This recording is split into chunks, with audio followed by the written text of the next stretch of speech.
Thanks for joining us on our comic book coffee break. I'm Nick Gunning. I'm Eric Mickles, known online as Dusk versus Tweak. I'm drinking tea today, which I have been for the last several times, and I know that's lame because it's called comic book coffee break, but I've been sick, bro. Yeah. Really thought I had the coronavirus. Somebody I work with had it, then I got sick, had to isolate for several days, had to do a nose test, came back negative, so no coronavirus, but I'm still not feeling great. Yeah, if maybe I'm you're feeling totally sick honest from all the coffee you drink. That could be. Yeah. That could be.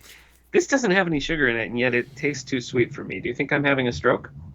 Is that what happens? Is that a sign? I don't know. I've never had one before. I don't know. It's not a good sign, I don't think. I gave up Coke for the week, so I've just been drinking water for the week. Wow, okay. I made it a whole week without soda. Good for you. I'm trying to go a second week without soda. Okay. What are you supplementing with? What's your just water. Just water. Yeah. You're never gonna try the sparkling water? I mean, it's just, why not just drink water? It's what we're supposed to drink. Yeah, but sparkling water, I mean, it's just as healthy as water. It's just bubbly. There's no like health. If I wanted bubbly water, I would just go to a spring. Have you ever been to a spring? I went to one in Florida once with my great grandma. It was a lot of fun. Yeah. Oh boy. It was cool. Did I show you this tiny commemorative Deanna Troi plate my brother got me? This show is brought to you by the Radio Meanwhile Network. It's so small. And you can find more about this show as like it at the network's website, radiomeanwhile.com.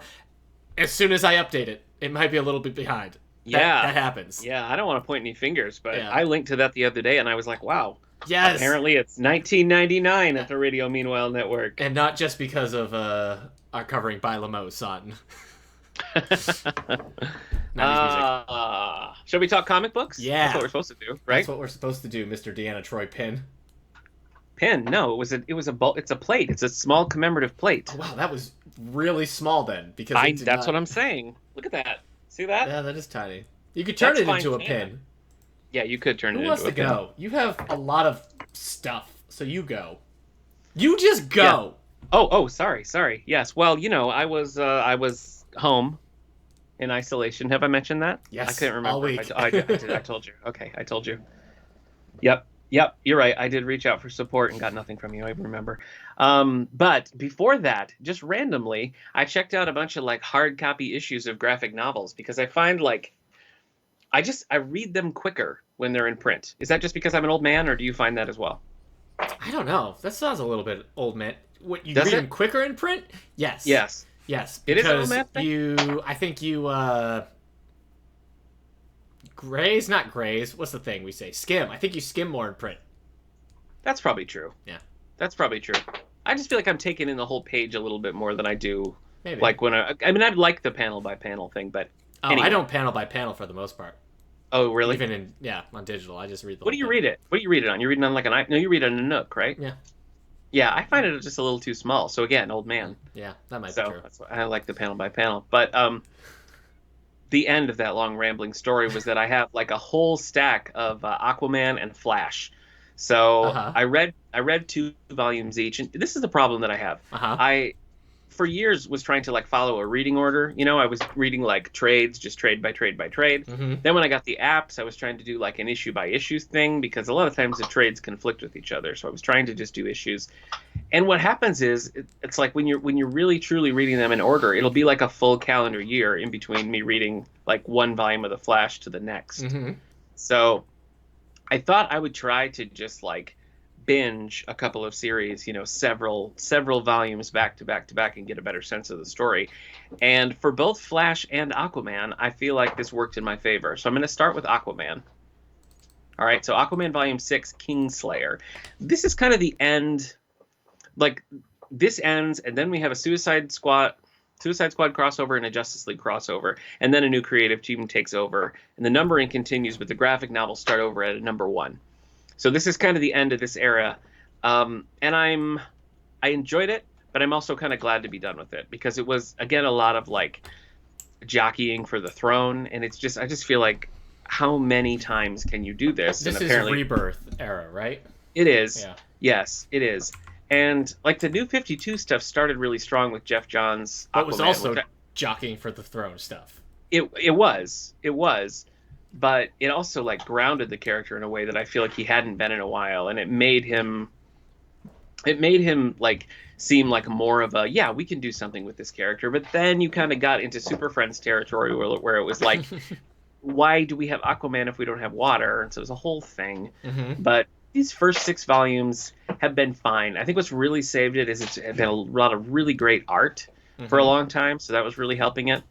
And here we kind of end with, I guess I'm going to spoil this a little bit. Okay. Is that okay? Yeah. All right. Not the Rebirth Aquaman series. I don't know. If people are reading along, I don't want to ruin it for them. Yeah. All right, I'll throw up the spoiler tag just in case. All right. You've been reading the Rebirth Aquaman run, and you don't want the end. I'm sure he's fine.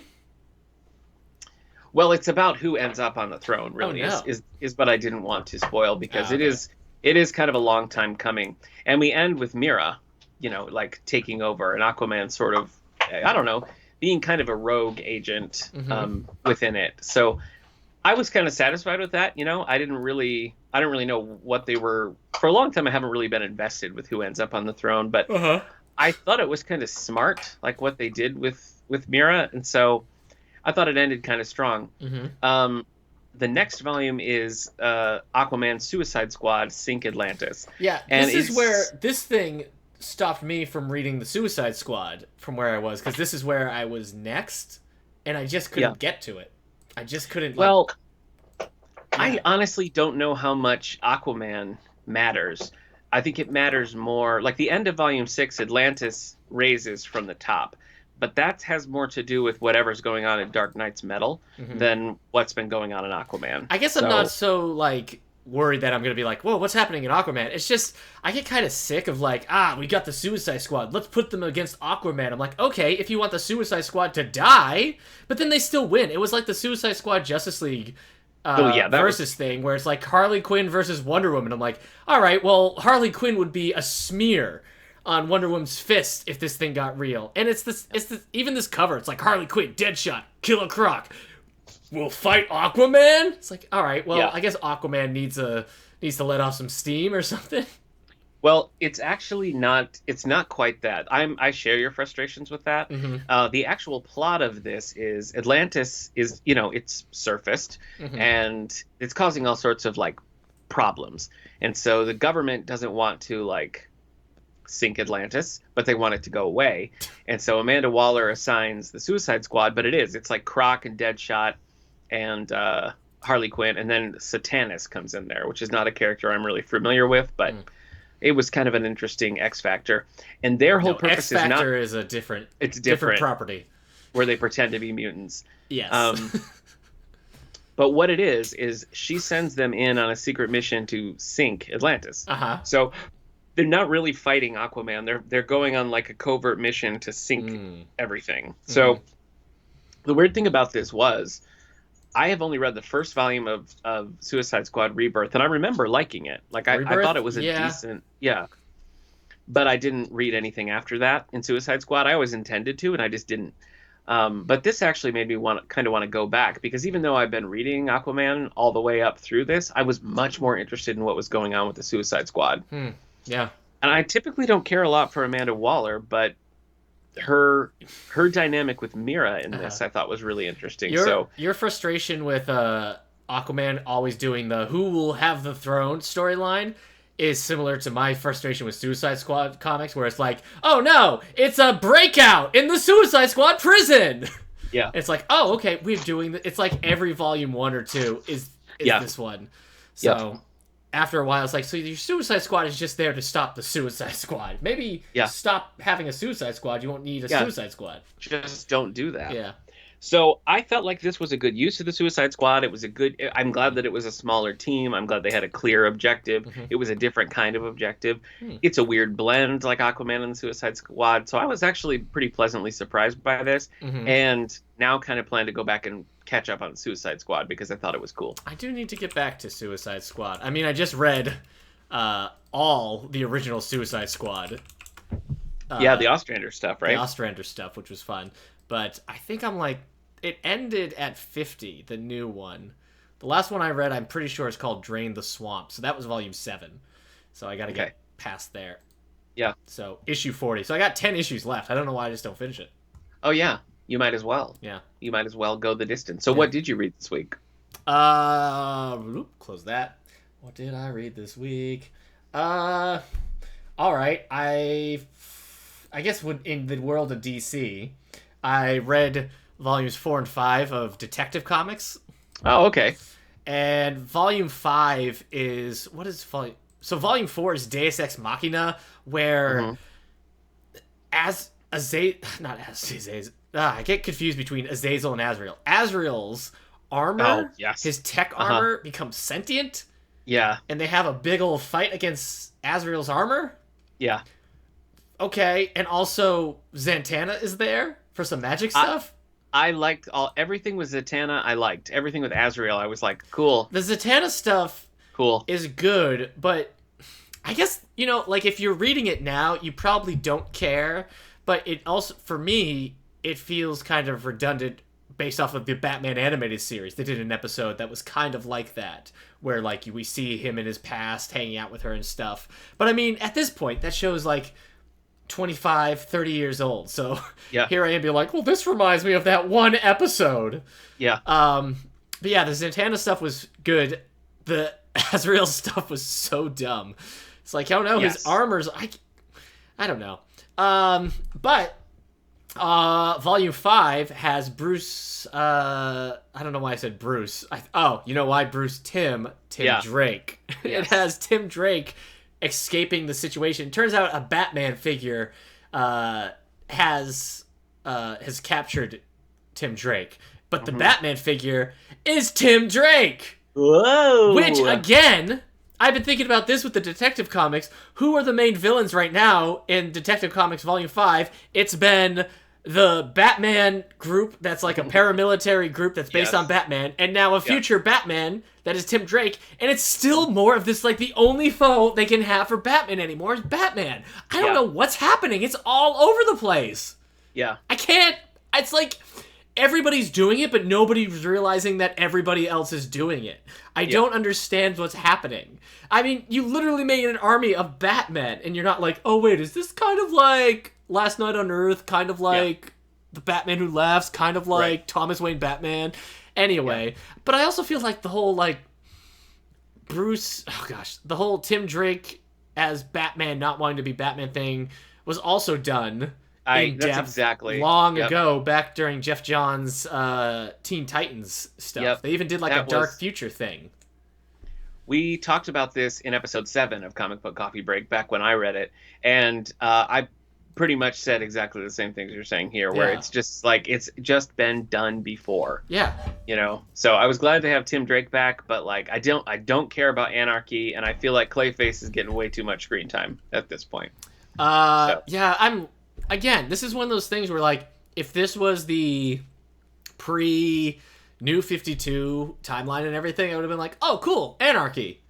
But now I'm like, oh, cool, another version of Anarchy. It's just, I guess I'm just less invested in the DC universe when it's introducing these characters. It's when it pretends that never happened that I'm usually, like, in it. But whenever they're like, I'm Anarchy, and this is my introduction, I'm like, I don't know. Yeah. But I've only got Are you gonna read? You gonna read Super Sons of Tomorrow? No, probably not.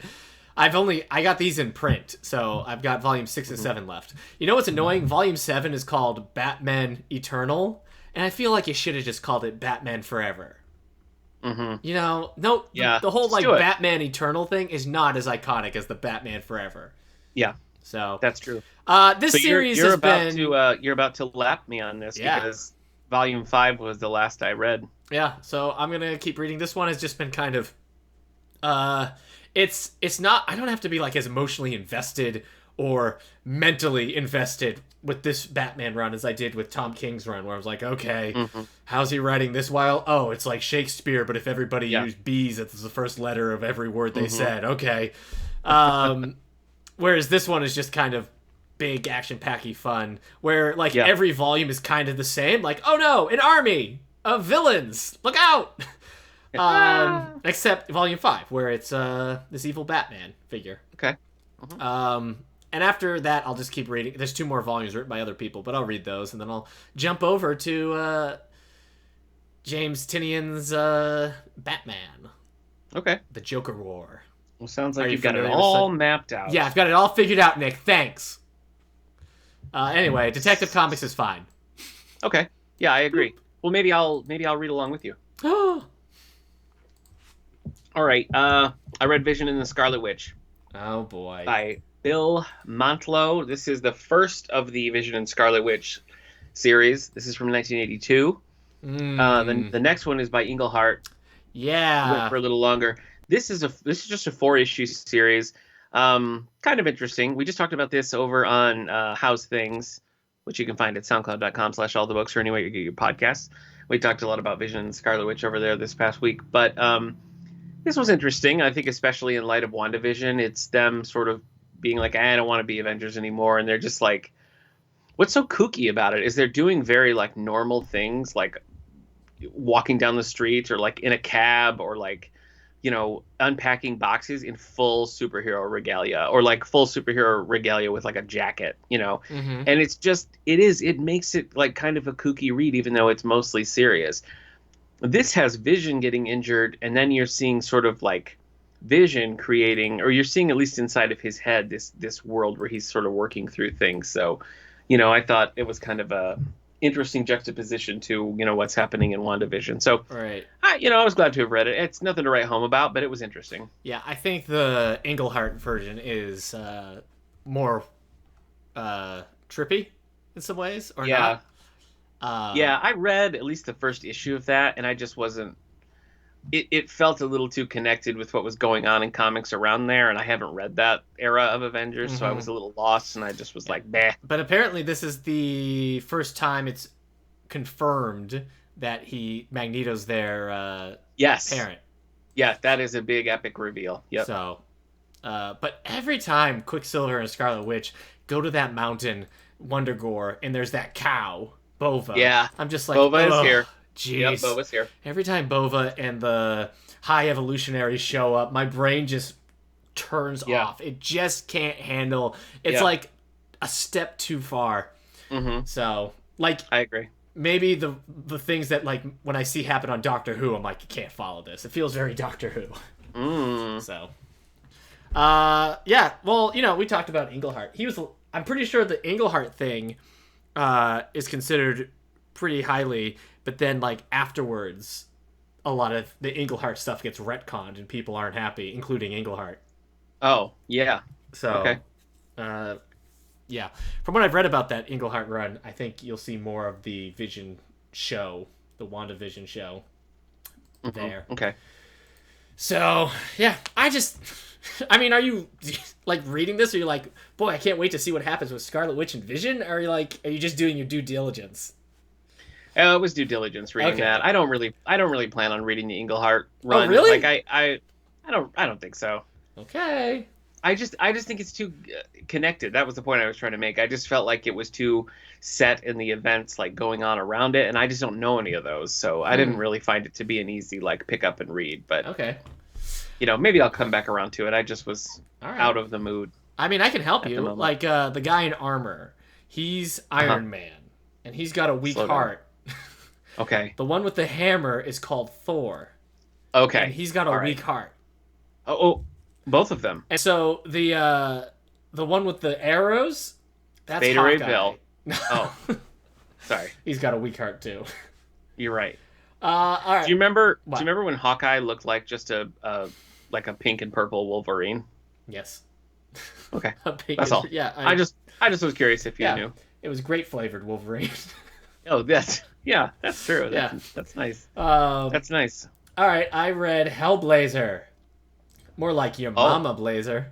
Yeah, well. Okay. Is this in print? Are you reading this like a grandpa? Yeah, it's in print. I've got this in the next 3 volumes. This was volume 11 that I read. So the last issue came out was issue 120, and that came out December 1997. So now I'm in 1998 and on with the next volumes. Yeah, volume 7 is called The Last Man Standing. Paul Jenkins, Sean Phillips. You know, I was going in with giving Paul Jenkins the benefit of the doubt because I like a lot of his other stuff.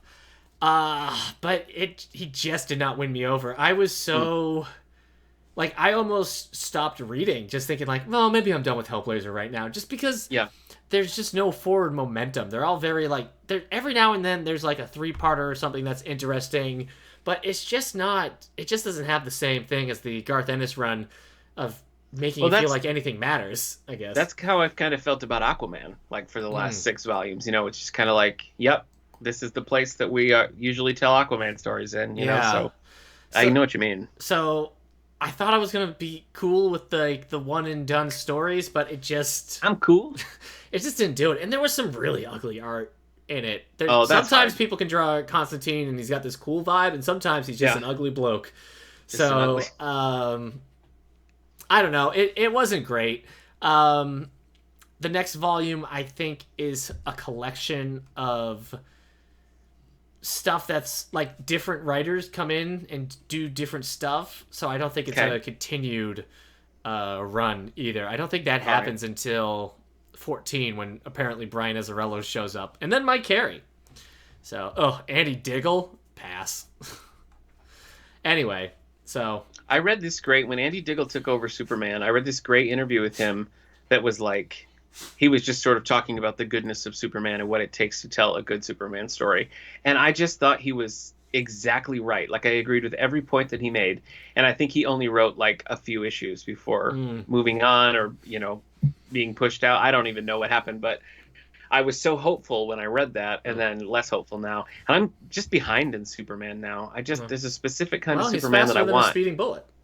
I didn't tell you this, so I know you don't have a cover, but there was a recent drop of the Superman Man of Tomorrow, like digital first series. I think they dropped. I think I left off at like issue 7 or 8 or something, and they just put everything up through issue 18. That I'm just really loving. It's one-off Superman stories. Although the later half of issues, there was an ongoing arc with Metallo. Like in a lot of the issues, it wasn't the primary story, but like we get a little look in at Metallo, and then it sort of culminates in something. So they were still mostly standalone, but there was also an element that carried through. And I just feel like they're getting Superman right.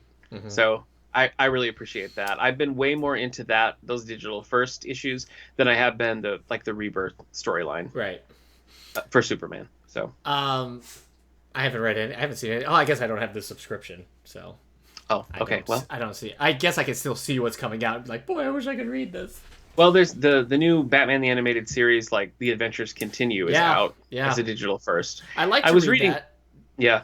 I also want to read I don't know what the official title was, but it was like it continued after that animated series was done.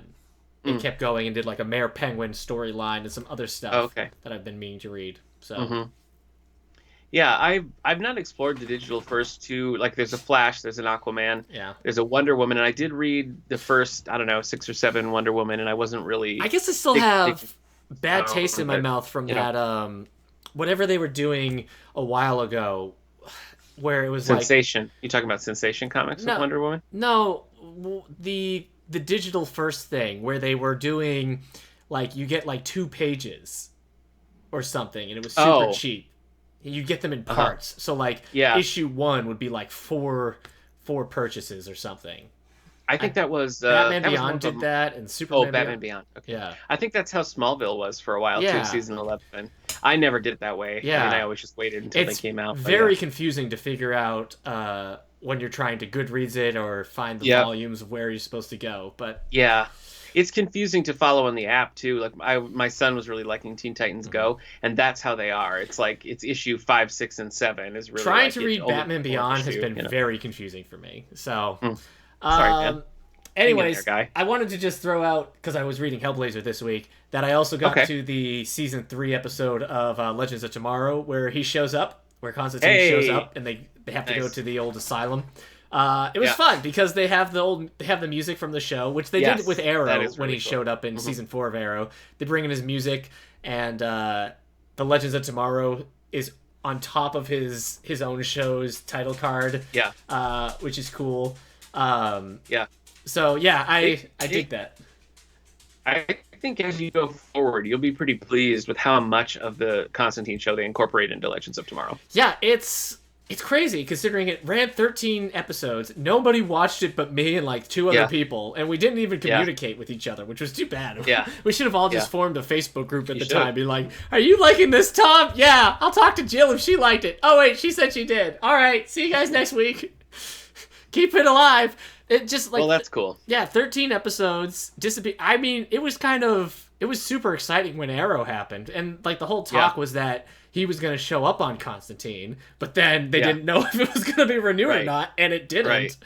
I don't know. It's one of those things where like I wish the show had kept going, but at the same time, we probably wouldn't have Constantine in the Legends form then. That's true, and he really becomes a pretty dominant, like, predominant character. You know, it's funny because the Legends characters, they all have like their own superhero costumes, but they also just kind of walk around in sweatshirts. But Constantine's like his jacket and everything is basically a costume. Right, so whenever he's there, just like costume wise, he stands out because it's just like a specific look for like at least in the episode I watched, he just feels like he's a character made for a specific world, and it's his world. So when you put him in Legends, it's hard to like blend him the same way other people do. It's true, and I think to their credit, and for better or worse, I don't think they really try. I think they really let Constantine just sort of exist on his own realm, and the others can sort of meld around him, or he can just do his own thing. And you know, it's pretty effective. I just, as Legends has gone on, I've kind of missed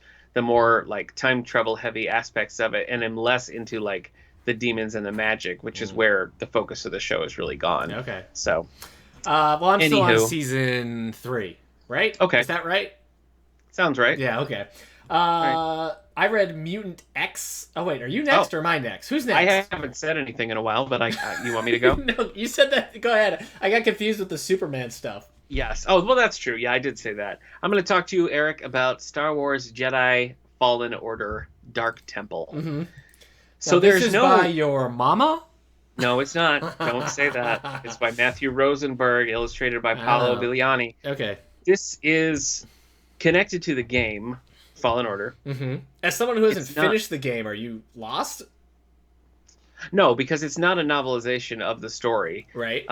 It's a prequel about one of the like supporting characters, Asiri Junda. So it follows her, as she's like a Padawan becoming a Jedi Knight. Mm-hmm. So it's a good Star Wars graphic novel. Like the story is good, and I enjoyed it. And there were some flash forwards to one of the antagonists in the game, sort of putting pieces together about this old mission. I don't really feel like it shed even a drop of light on the game. Mm-hmm. You know, like I recognize the name and I recognize some characters, but I didn't really feel like I'm gonna go add that to my to-read list then. Yeah, no, I think you could. I don't think you need anything to read this. I think you'd be totally fine. Okay. So I was reading it because like I like the story in the game, but it's so spread out that I was kind of like I was really looking for more of like a straight up novelization like they did with Force Unleashed or something. But no, this is the only real tie-in media to it, and it does fill you in on this supporting character who's the main character of this. But no, I think you could read it independently of the game, and I think it functions better as an original Star Wars graphic novel than it does a tie-in to the game. Sure. So right. I liked it. I added it to my to-read list. I'm liking the game too, but it's just very repetitive. You know, you go to the same planet multiple times, and you're not going to different parts. Like your ship always docks at the same time, so you end up like re-walking areas that you've explored a million times, and then like you defeat the mission at the far end, and it's like, all right, now just go back to the ship, and so you have to like walk through the level again, and it's just. Hey man, don't ever play Death Stranding. There's a lot of walking. It's not that I mind the walking. It's just like, can we open up another pathway, or can there be? But no, I mean, it's just like each planet is like one static set of like levels and corridors, and there's not a lot of, but it's also easy to get like turned around in because there's multiple levels and you can't overlay the map. So you have to be like walking and then pause and open up the map. You can't open up the map if there's anything going on. So, I find myself often frustrated with it. But like when I'm in the game moments, I enjoy it. But to me, it does still, and I've said this a million times, but I think it just feels like a very old game with a new coat of paint. So maybe I don't know. Well, you know what? Have you read it? EA isn't going to have exclusive rights to Star Wars anymore. They've had it for 10 years. They've made 4 games. Wow. 2 of them are Battlefront. Yeah. So, yeah, other people are making it now. Ubisoft is making one. Did you play the Assassin's Creed games? Did you like them? I played the first Assassin's Creed game. That's Okay. the only one I've played. That's the worst one. That's what I hear. I have the pirate one on Xbox, Yeah. and I think I have a couple that I just haven't really got into. I have 2 in the pirate one to play. Also, the Greek one? Maybe the Egyptian one. Anyway, Alrighty. I got some for free. Alright, that was Star Wars, which I will pick up. I do like some standalone Star Wars stuff. Man, I was disappointed with the High Republic novel, so I'm waiting to see what the High Republic... Oh, that's too bad. High Republic comic does. My book club is reading, I think it's Tests of Courage, the Justina Ireland High Republic novel that came out around that time. So yeah, I'm interested in reading it. But I'm the kids one? It is. I mean, it's more like a junior YA level one. Okay. But, what else? All right, so I read some more Mutant X. Oh, okay. I think I read 6 issues. Okay, so I said like I was looking forward to like seeing how bad it got, but like when you sit down to watch a bad movie because you think it will be funny, you realize like, oh wait, this is just bad. Oh, I was kind of hoping it'd be fun. So the thing is, I got to like I switched an issue to another issue, and I was like, did I just miss 3 issues? No, it just the way it skips. So Madeline Pryor, who is Havoc's wife in this universe, right? Is like going completely evil and taking over the world, but I've missed like so many steps. Like he's on the run from her, and I'm like, when did this happen? And apparently Brute, who is the Beast character, was killed, but was killed off screen, like executed for crimes. And then I mean, there's some interesting stuff where like Madeline Pryor is fighting Green Goblin and Spider-Man, and so she kills them both and blames it on Brute, and then Brute's going to court, and going to court. He's gonna get the death sentence, and then it ends with him. He's like, I think I should be killed for this because he's being taken over by Madeline Pryor. But then the next issue, Havoc is just like, they killed Brute? I'm like, really? It's just, not shown. And then it just keeps going. So at the point I'm at now, the X-Men have shown up, and Madeline Pryor has Reed Richards on her side, But these are like alternate X-Men. These are right. This is an alternate timeline, but it's also not crazy alternate in a tons of it is Earth. There's Shield. There's an X-Men. It's led by Magneto, which isn't like I don't even know if in 1990 whatever this is 1999 if the idea of Magneto leading the X-Men in an alternate reality is that crazy. It's not like Mr. Sinister showed up as like my X-Men. That would be crazy. Let's see that. Yeah. I think that was a what if in the 90s. And it's just, I mean, there's crazy, like Elektra is the babysitter. She's Havoc's baby. She babysits Havoc's and Madeline Pryor's kid. Like Squirrel Girl in the Brian Michael Bendis New Avengers. Except Squirrel Girl is kind of a fun character, and Elektra is an assassin. Right, that makes less sense. Now that you say it there's that. There's the Morlocks. I don't know. It's both really weird, different, and not different enough. And also, I think maybe Howard Mackey isn't a great writer, but who knows? It's just every issue I was like, did this thing like skip me like 2 issues ahead? No, it never has. So it's something. I'm on issue 10, and I think this Madeline Pryor taking over the world thing lasts for another 3 issues, which is also crazy because he just got there, and he's like, it's collected in 2 volumes, right? Isn't like 17 issues is 1 volume? Yeah. Are you gonna go the distance? Yeah, I'm gonna read this thing. It's 34 issues, I think. Yeah. Okay. The thing is, though, like he got there in issue 1. He's like, "What do you mean, Madeline Pryor's my wife?" And by issue 3, she's gone like completely evil, and so like, there's no time for Havoc. At one point, he's like, "I'm not gonna abandon my wife and child," and then I was like, "Is this how he feels already?" Luckily, there's a thought bubble where he's like, "What am I saying? This isn't my world." But like, he's just totally in it, and he's told everybody that he's from another world, and they don't believe him, so he's just going with the flow. Okay. Anyway, I don't even know if, like, are there hardcore Havoc fans? Like, I consider myself a Havoc fan. Yeah. But this is hard. Yeah. All right. Well, I'm here for you. And I don't think there's like tons of us. Yeah. Us Havoc fans. I think there we were are all dozens watching, of us. Yeah. Dozens. I think all of us Havoc fans were also all of us Constantine the Watching TV show Constantine. fans. I think you're right. Yeah, I think you are right All about right. that. What else have you read? Well, the other thing that I binged in old-fashioned hard copy was The Flash. Yeah, I was about to say, The you talked Aquaman, but not The Flash. I know. The Flash Rebirth series, I read the first volume. I hated New 52 Flash. It's such a mess. So, I'm still reading it, and it's just every gosh. volume I'm like, maybe this one will make sense. No, it's pure nonsense.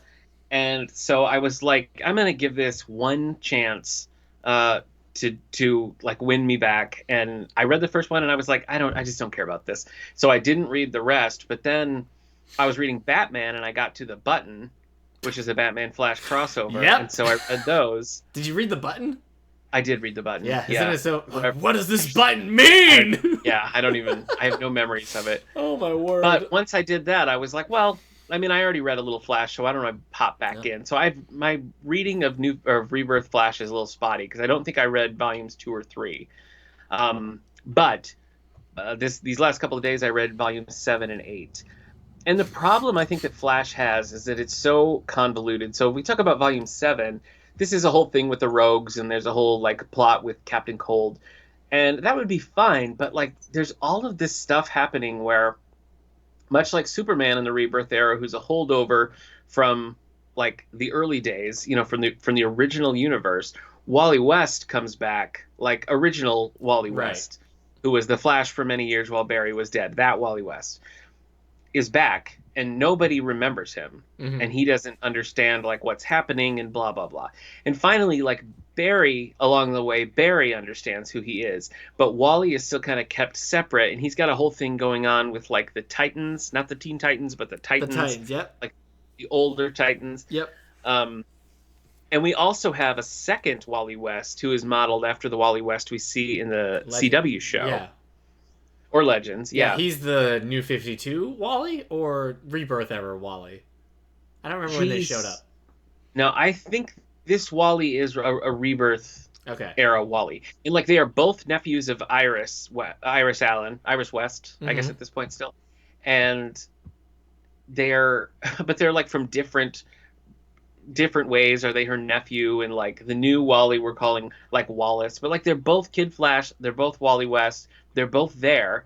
This we also had like a dark Flash, because a lot of it was about the negative Speed Force, and then we had the Flash of China from the Jean Luen Yang's new Superman run. So there was just all of this stuff going on. And I thought Volume 7 was kind of messy, but I read Volume 8 right on the heels of it, and it made it all make a little bit more sense to me. I actually liked Volume 8 more than I've liked a Flash story since, like, Flash Rebirth when Barry Allen came back. Like, not the Rebirth run, but Flash Rebirth, where Barry Allen came back for the first time since Crisis. Yeah. That I loved. This is the first time I've felt like that strongly about a Flash story before, because this was just really cool. I mean, it's still a little convoluted with the two Wallys and all the Flash family. I would think so.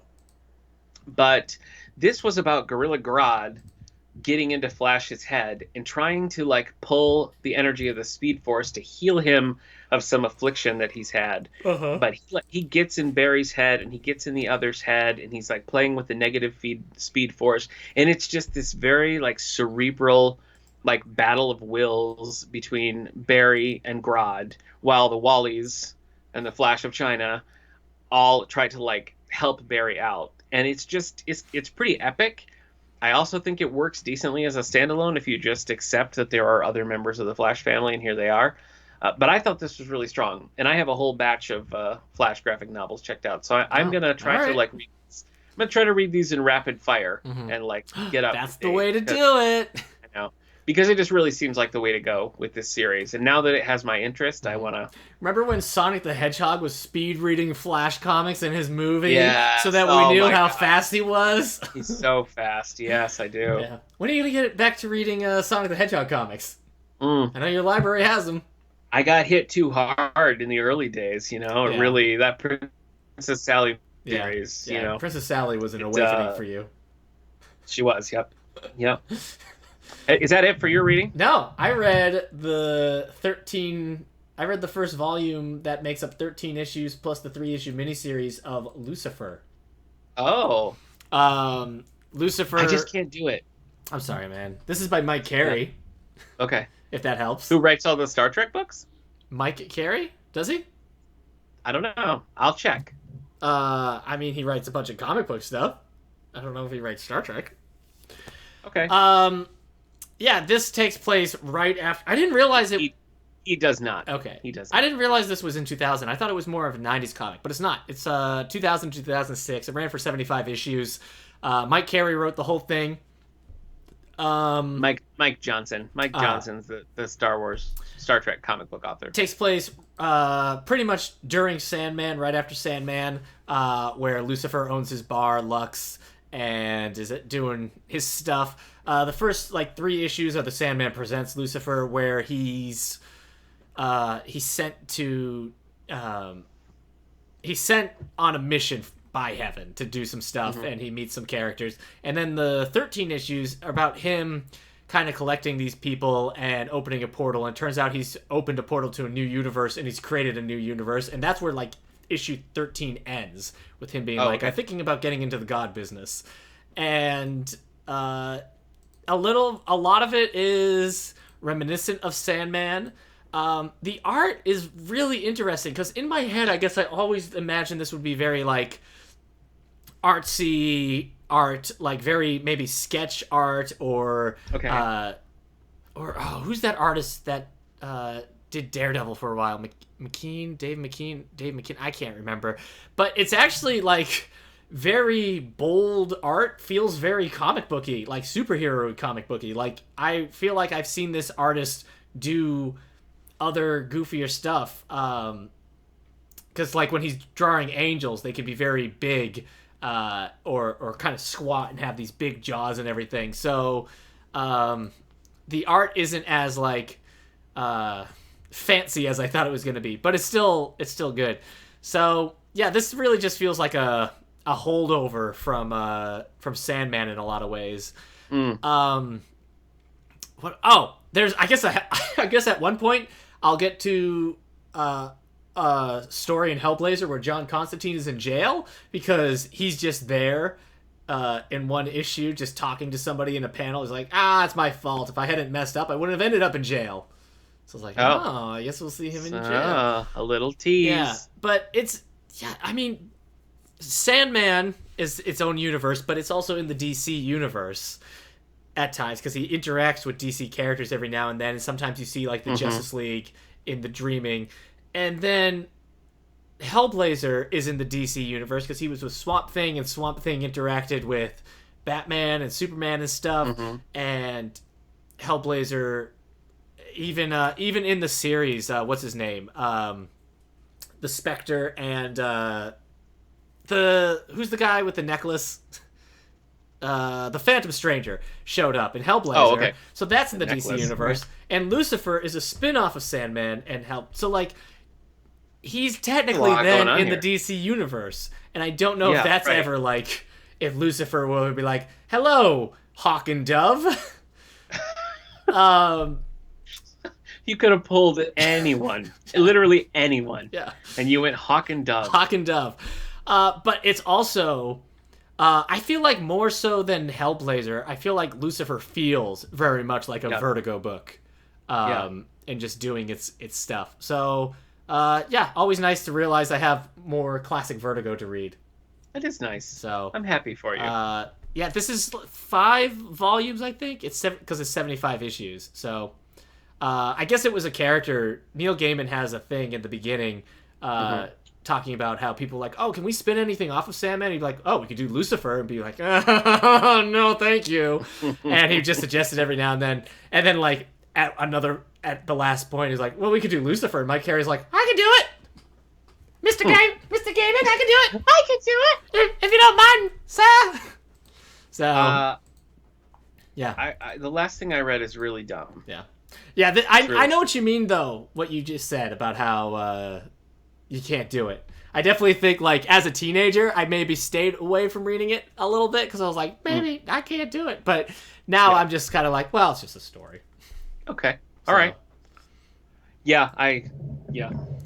I haven't seen that guy play him, so because I haven't gotten to the Infinite Crisis stuff. Yeah, I've only seen it, and that's the only place I've seen Lucifer is on Crisis, but it was a great scene. Yeah. I got a galley copy, Eric, of Transformers versus the Terminator by Tom Waltz. The whole series? Yeah. So this is a when you say galley, you mean a advanced reader's copy? Yes. Yeah. You don't seem happy. It sucks. Oh, it's so bad. You hate to hear that. I don't know why they felt the need to do like a Sarah Connor story. I just think I feel like that's the mistake right there. It ends up with like So now we have it's okay. Keep going. Yeah, I mean it's like it's set in 1984, and like Cybertron and all of them are like there's a team up, and like the Schwarzenegger character is in it.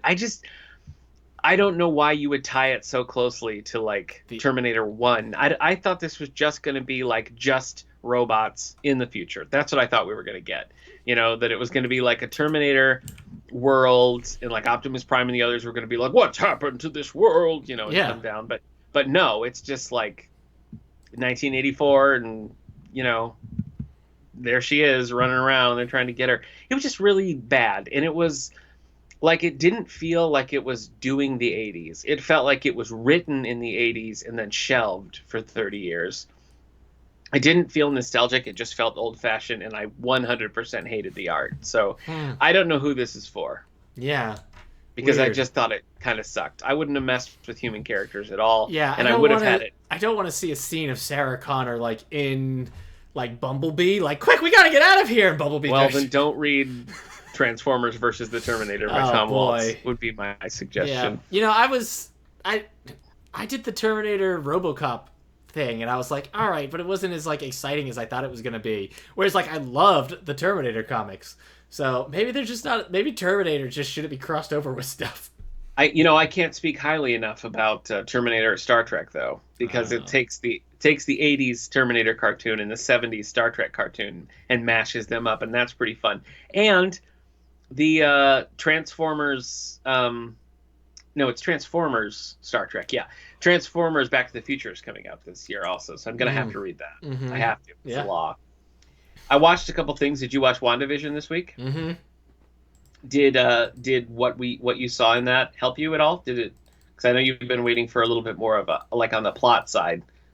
Did you like this episode, or did you think it didn't work? Yeah, it's fine. What was I thinking about this show? Tell me.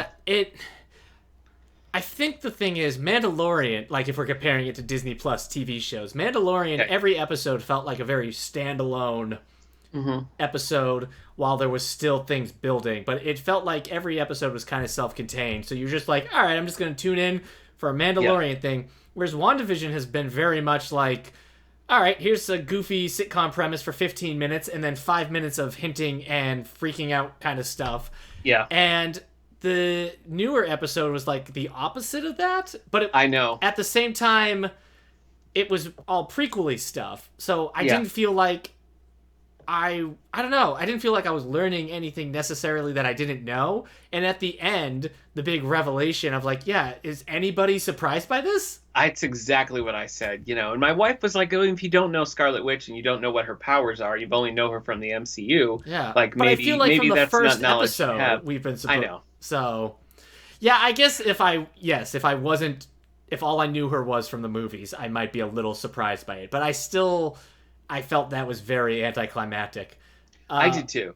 But yeah, I just feel like there's some frustration when I think about The Mandalorian in this. It's just like, it feels like you're watching, as much as I love the sitcom send-ups, sometimes it feels like you're watching it to get to the last 5 minutes. To me, this was like written and produced as a show that was going to be a one big drop so you could watch it in a weekend. And I don't think the format of rolling it out one episode a week is really helping it. I'm still a fan. Like, I'm still all in. I did feel like this episode was anticlimactic, and while it was nice to see some from the outside, I don't feel like we learned anything. It was like we watched other people learn things we already knew. Also, when it comes to the MCU, anything dealing with the blip, I'm just like, ugh, I don't care. Yeah, I agree. When you just think about it, it's like, thanks a lot, Tony. Yeah. Thanks, Tony. Yeah. Way to go. Real smart move you did.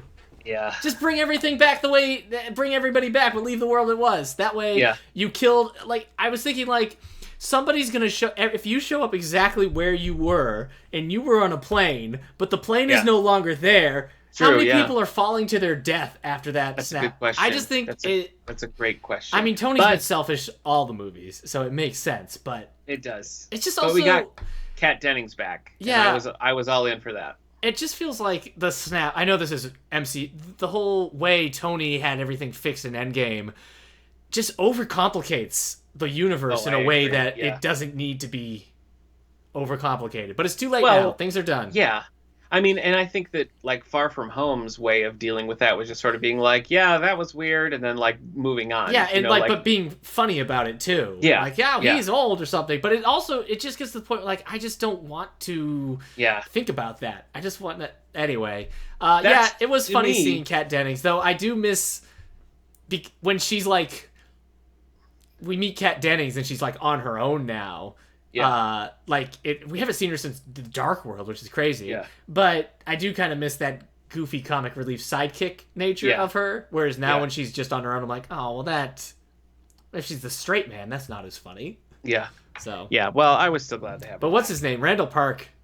He's just so dang likable. And he's from Ant-Man and the Wasp, right? Yeah. That's where that character's from. He was Paul Rudd's curfew guy. Yeah, parole officer. Right. Yes. Yeah. Okay, anytime he went out of home arrest, Randall Park would show up. He was trying to learn magic and stuff, and he wanted to hang out with him. And so he came from that. Good times. Yep. I know you're not up to date in Batwoman, so I'm not going to give spoilers, but I'm just going to say my criticism of the first episode back was that it still felt like Kate's show and they were trying to ram in a new lead. I felt like episode 2 of Batwoman took a lot of steps to sort of close the door on the Kate storyline and move forward with the new lead. And I liked that much better. So it's still... it's definitely not found its groove. It's not 100% there, but it seems like it's the kind of thing where with a little patience you might get there. I think I'm more patient with it than my wife is, but it's one I'm going to stick out. Right. So I know this is only vaguely related, but can we talk about the Muppets for a minute? Sure. Okay. You're excited about the Muppet Show showing up on Disney, right? Yeah, of course I am. That was there was like a big tease about what the news about the Muppets was, and that's it. So that's exciting. We just today, like while we were having lunch, finished the Muppets Now, like the last of the 6 episodes of Muppets Now. I just think it's a strong, clever use of the Muppets. Yeah. I think it's funny and it feels fresh and it feels like you're doing something new, but you're retaining like what makes the Muppets work. So I was pretty impressed with that series. I've not heard a peep about a continuation of that. Have you? No. I gave up on The Sopranos. I gave up season 3. I'm halfway through season 3, but the episode I just watched was so dark. I was like, you know what? I can't do this. And so we'll try Muppets Now. That's what I turned on. I was on episode 4, so I just watched episode 4 of Muppets Now by myself. Oh, you did? Okay, cool. And I was just like, I just need the Muppets right now. So I just watched an episode of Muppets Now. Yeah, I've watched it. I think I got 2 episodes left of Muppets Now. Yeah. It's funny. Piggy shines in this kind of format. Yeah, she really does. She really does. And I think they're smart to go light on Kermit because we're all still adjusting to the new Kermit voice. I hate the Kermit voice. It is getting better, though. It is getting better. I'm going to give him credit for that. Yeah. The last thing I want to mention here, and this is totally off topic, but I have to tell someone about it. So while I was trapped upstairs in my house alone, I binged all of the Netflix show Flaked with Will Arnett. Have you heard of this? Yes. I know what it is, yes. But you've never watched it or anything like that? I think I turned on the first 5 minutes and then turned it off. I was like, this doesn't work for me. That's exactly what I did forever ago. We watched a few minutes of it, and I was trying to find something that was like that I could just kind of watch the whole thing over the course of a couple of days, something that my wife wouldn't care about, And I just really liked it. This is about Will Arnett plays a character who's a recovering alcoholic, and he's kind of like I don't know. It's one of those things where people like him and they kind of look up to him, but he is just kind of a bum, and he's just really good at sort of skating by on that. And so it's a little bit about that character growing up, but it just becomes very complex, where it sort of lies on top of lies on top of lies, and like you just never quite know like where to root or where you want it to go. And it just, in the end, I felt like became this really mature, interesting examination of essentially a bad person that you kind of root for. And I don't know, I don't think I've seen another show that's like it, and I just ended up being really impressed by it. It's 2 seasons, it's 14 episodes, half hour each. And I think it's worth a watch. I'm sad that it didn't go on, but it does end. It's not it's a kind of thing where, like, if they were like, if we're going to do season 3, there's plenty there. There's plenty of things to pick up. But stopping where you do, I don't think you feel gypped of anything, and it feels like, yeah, okay. So I think it was one that just kind of got lost in the shuffle. It's not the kind of thing that you would expect when you see Will Arnett. And what's weird about it is the opening credits are the most incongruous open credits of anything I've ever seen, because the tone of those are so like light and fluffy, and it's going to be this kind of show. And it's really, I would not call it a comedy. I would more call it like a drama with comedic elements. Right. So yeah, I think that's what I picked up on. I was like, pass. Yeah. I think that you would like it. You personally, I think that you would. Maybe. All right. It's been a while. I think it was like 2014 when I saw it. No, it's more recent than that. It's like 2017. Really? So, yeah, maybe 2016, 2017 for the second season. But I had a good time with it, and I would recommend it. So, if you haven't seen Flaked on Netflix, check it out. Yeah, 2016. Weird. I know. I got a weird quarter bin for you today, Eric, and I'm not going to tell you the whole story inside of it because it's long, but I wanted to more focus on what it... could not find a picture for this. That's why I sent you one. No, I know. I got something. Okay. But yeah, you could... A lot of the pictures are just people selling it on eBay. I know. Yeah, I don't even know where I got it. I've had it for a long time. Can you see? It's like huge. Yeah. See that? Okay. So it says a full-length superhero novel, and it has 2 stories of the Legion of Superheroes, and it's just really, it's cool. I mean, it's very different from the other things that you'd see. I mean, there's these huge, like, full-page spreads in here, and it's got a lot of neat features inside of it, where there's pinups, there's this pinups. Whoa! Yeah.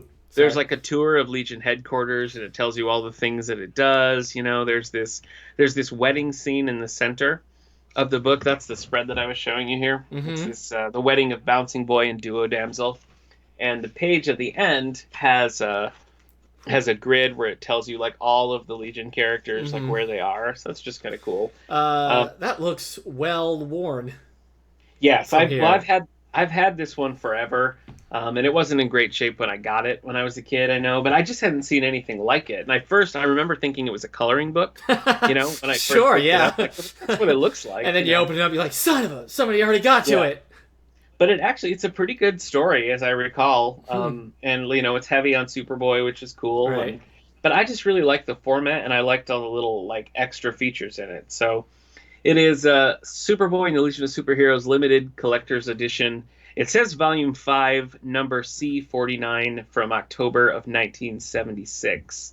So I don't really know what the purpose of this was, or like where this kind of thing would be sold. Like I don't know if this was like a grocery store kind of thing, or if it was in a bookstore. I have to in imagine, the 70s. Yeah, this was like on the spinner racks and drugstores and stuff. But it's also too big then, right? Well, no. I mean, this is the size of like like Rolling Stone was in the 70s, or like Life, something like that would be big like this. So maybe that's what it was. Maybe it was just to kind of go with that. How come when Life magazine got into the cereal game, Rolling Stone didn't follow? Why aren't we eating Rolling Stone cereal? Oh, I don't think you want hepatitis, and there's other ways to get it. So Ron Rolling Stone. Oh, sorry. Different. Okay. Yeesh. So that's my quarter bin. It's a big weird. I don't have very many of these oversized ones, but where would you put them? That's always been a favorite. Yeah, I don't know. This one has just been like laying flat on a bookshelf. I have this, and I have a Star Wars one that's like this as well. Hmm. But other than that, so that's it for me for the week. What are you planning on reading?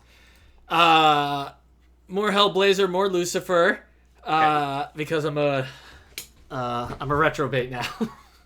Yes. More Mutant X because I gotta see what the crap. You How have to do it. I want to get to Yep. the next issue where it feels like I've missed an entire year of Yep. comics. And I don't know what else. Oh, Okay. I got a Ninja Turtles comic. They've put out the Oh, that's fun. IDW Ninja Turtles Yeah. stuff in hardcovers.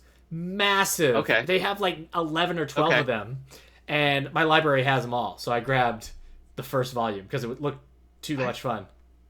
I've read some of those, and I liked them Yeah, quite your a bit. library and has one of them. The Change is Constant is the first volume. Yeah. So Yeah. I know. So I have read several, but I didn't go too deep in them. Well, that's fun. yeah, Like I told you, I have a stack of Aquaman and Flash, about I know. yay high. Jeez. So I'm gonna read some of those.